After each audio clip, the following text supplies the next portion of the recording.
Members, the ayes are 64, the noes are 57. The ayes have it. The question is that vote Canterbury earthquake stand part of the schedules. Mr. Speaker. Call Dennis O'Rourke. Thank you, Mr. Chairman.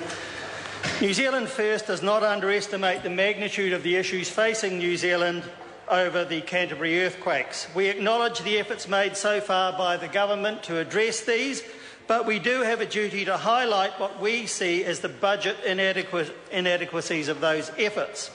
Firstly, regarding the new Central City Plan.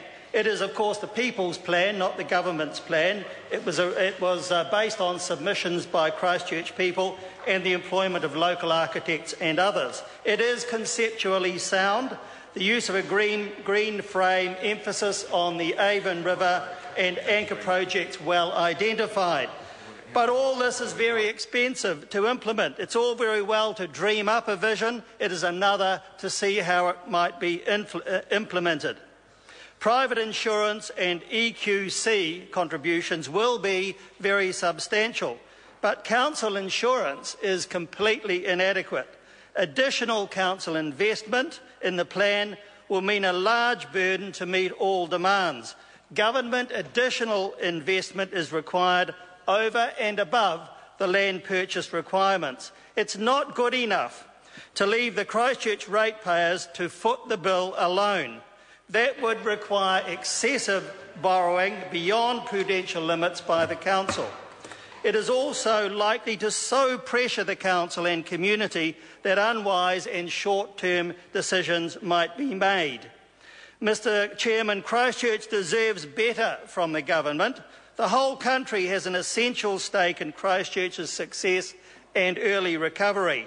Without additional government investment, the risk is that the rebuild will take far too long to achieve the building of the major anchor projects, especially the convention centre, the stadium and the sports facility in particular. And what is not an option, Mr. Chairman, would be government pressure to sell the city's strategic assets, especially airport shares, port company shares and Orion shares. Mr. Chairman, they deliver a dividend stream far exceeding the cost of borrowing, 15.2% on average recently versus under 5%. They also underpin the city's asset base, which enables borrowing on advantageous terms. I've had, Mr. Chairman, decades of experience serving on the boards of some of these companies, and I'm certain that the sale of any part of the shares in them would weaken the city's recovery and would not enhance it at all. To do so would only be a band-aid fix, and what we need is long-term recovery. So what should the government's priorities be? Firstly, to ensure that the residential areas are fixed very soon. That's the first priority. And then to assist the City Council in the overwhelming burden it faces concerning the Central City recovery.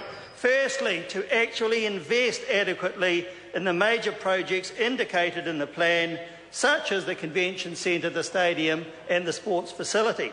Secondly, of course, to ensure that basic infrastructure is quickly repaired, and that's far too slow currently if you look at the performance especially of Transport New Zealand. So, thirdly, the third priority would be to fast-track the replacement of major government buildings, courts, police, administration offices and so on, and that also needs a boost. So the government's provisions for these purposes, I think, is completely inadequate. Now, the government often talks up the Christchurch recovery as one of its main priorities, but I question its actual commitment to dealing with those priorities for the reasons I've just given. But that's not all, Mr. Chairman. There are other issues, and one of them is insurance. It's still too hard to get. Insurance companies are still acting far too slowly, some quite deliberately, I think. And there's not enough for the Minister just to talk tough about this. We need some funding support too. And funding would be used for issues such as a decent disputes resolution process, able to take classes of issues for resolution and to ensure practical results for people. And that's not happening currently. And in addition, long term, we need to reassess the whole regime of disaster insurance, the place of EQC, and the need, we think, in New Zealand First for a state-operated New Zealand insurance company to ensure availability of cover on fair terms and to be more responsive in a large-scale disaster. Mr Chairman. Dennis O'Rourke. Thank you, Mr Chairman. And I'd like to go on and talk about the white zone, because there we have similar issues. Delays so far taken are excessive, acknowledging the technical issues involved. And the issue here is also who pays for remediation actions.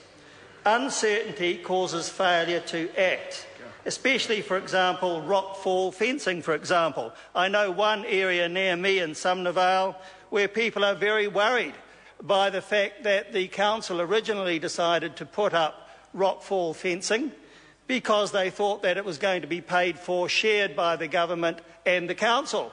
When the council found out that that is not likely to be the case, suddenly the council decided that it wouldn't put such fencing up anymore. And of course, this is a serious safety issue.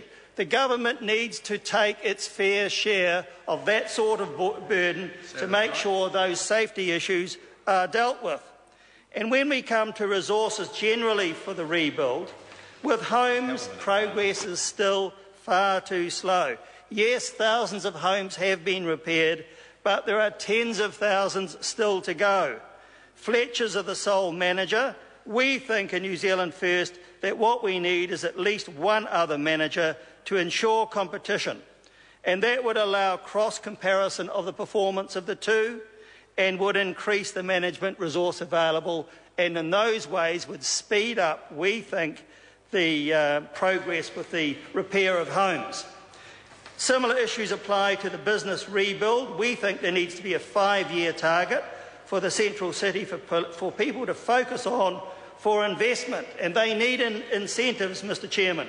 They need rates holidays, tax holidays and fees exemptions. We see none of those sorts of incentives in this budget, which is silent on those obvious needs.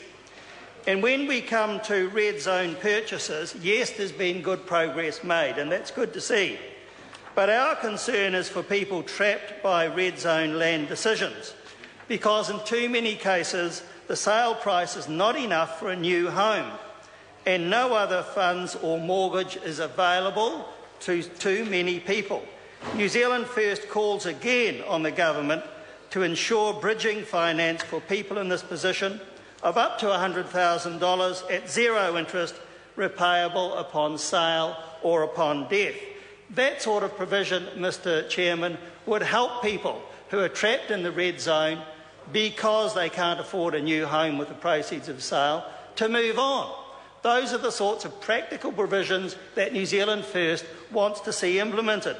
And again, we are not seeing any good practical policies of that kind included in this budget. So it's not good enough, Mr Chairman, to hear the government constantly say that one of their top priorities is the Christchurch rebuild and recovery, when there is a complete failure to address so many of these issues and to make a real commitment in the budget to see that those things are done. Now, I was at an announcement on Monday, hearing the Minister talk about the new Central City Plan, and it was good to hear. It's a lot of good stuff there, but he did mention that there would be billions of dollars more required. But there were no details, no serious commitment, and no indication where that money would be spent and what it would be spent on. And what we want to know in Christchurch is what those priorities are. How will people in their homes find that their repair program can be sped up? How will people with businesses in the central city know that there is going to be not just a plan, but actually a commitment, a financial commitment from the government beyond just land purchases to actually ensure that that plan gets implemented? Those are the sorts of issues that we don't hear from the government and which are not provided for in the budget. And we in New Zealand First do not think that's a good enough commitment whatsoever. Much more needs to be done, and there needs to be more investment in the Christchurch recovery than we've heard so far. And finally, Mr Chairman, I want to repeat this. Any expectation that the Christchurch City Council can borrow its way out of these difficulties is a myth, and any expectation that Christchurch people will permit their valuable strategic assets is also a myth. Nikki Wagner. Mr Chair, thank you very much, Mr Chair. I'm pleased to take a